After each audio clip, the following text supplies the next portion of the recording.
So, good day, ma'am. I am Paulo Bulilin from BSN Tuse, and today I'll be reciting the procedure of suctioning. So, the suctioning is an aspiration of secretion through a catheter connected to suctioning machine or wall suction outlet.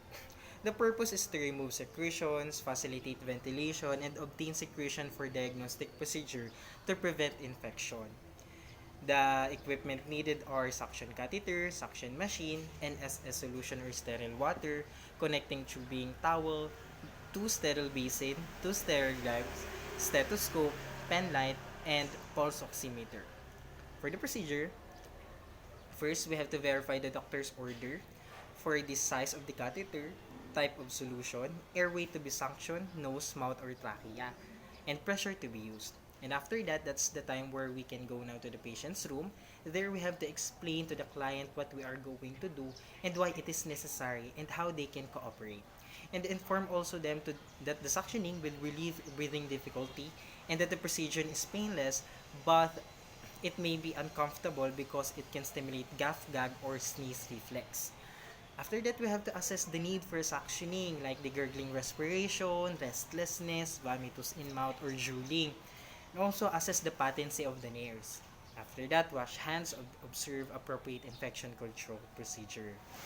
After that, prepare the equipment, provide comfort, privacy, and safety to the client, put towel, and monitor oxygen saturation via oximeter and heart during suctioning. Open the sterile equipment and attach to where the closest to the client. Indicate time and date open, and open the sterile basin.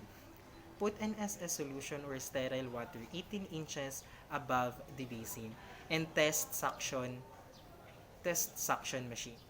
And also hyperoxygenate client, and then aseptically glove both hands and designated one as sterile and other one as contaminated. And with the use of our sterile gloved hand, pick up the catheter and attach it to the suction unit. Make an approximate measurement of the depth of the insertion of the catheter and test the equipment. Measure the distance between the tip of the nose and to the earlobe, or about 13 cm or 5 inches for an adult. Make the position on the tube or mark the position on the tube with the fingers of the sterile gloved hand, and test the pressure of the suction and the patency of the catheter by applying the sterile gloved finger or thumb to the port to create suction. And also ask the client to inhale deeply and lubricate the catheter of an anesthetic jelly and pass the catheter into the nostrils back into the pharynx. For now, if or pharyngeal suction, place the patient a semi-Fowler's position if possible and pull the tongue out with a gauze pad.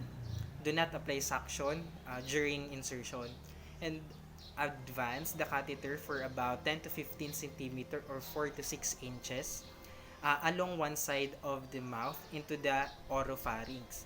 For the nasopharyngeal suction naman, place the patient on the same semi-Fowler's position if possible and measure the distance between the tip of the nose and the earlobe. As I've said a while ago, it's about 13 centimeter or 5 inches for an adult. Without applying the suction, insert the catheter at the pre-measured or recommended distance into either nares and advance it along the floor of the nasal cavity. Now, perform suctioning.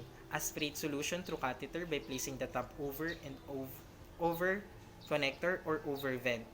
To check the patency of suction catheter, suction pressure, and moistens the catheter for ease of insertion. Apply your finger to the suction control thumb to start suction and gently rotate the catheter.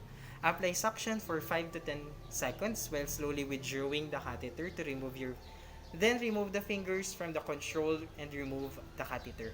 A suction attempt should be last only for 10 to 15 seconds. During this time, the catheter is inserted, the suction applied and discontinued, and the catheter is removed. Clean the catheter and repeat suctioning as above. Wipe off the catheter with sterile gauze if it is thickly coated with secretions. Flush the catheter with sterile water or saline solution and relubricate the catheter and repeat suctioning until the air passage is cleared. And also allow 20 to 30 seconds interval between suctioning and limit suctioning to 5 minutes in total. Alternate the nares for repeat suctioning. Encourage the client to breathe deeply and to cough between suctions. This is to move secretion from lower airway to mouth and upper airway. Next, obtain a specimen if required. Use a sputum trap. When suctioning is complete, suction gum line between cheeks and under tongue. Suction mouthwash to prevent contaminating the catheter. Promote client comfort. Offer to assist the client with oral or nasal hygiene and assist the client to position that facilitates breathing. Dispose equipment and ensure availability for the next suction. Empty and rinse the suction container as needed. Change the catheter and container daily. Assess the effectiveness of the suctioning. Auscultate the client's breath sounds to ensure that they are clear of secretions. Observe skin color, dyspnea, and level of anxiety. And also reassess the client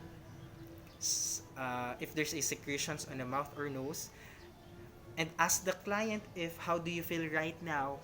And after that, we do aftercare, perform hand washing, and uh, document any untoward reactions of client during procedure, and also the characteristic of secretion, duration of suctioning, patient teaching.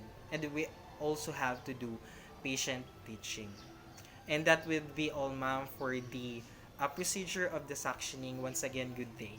Thank you po.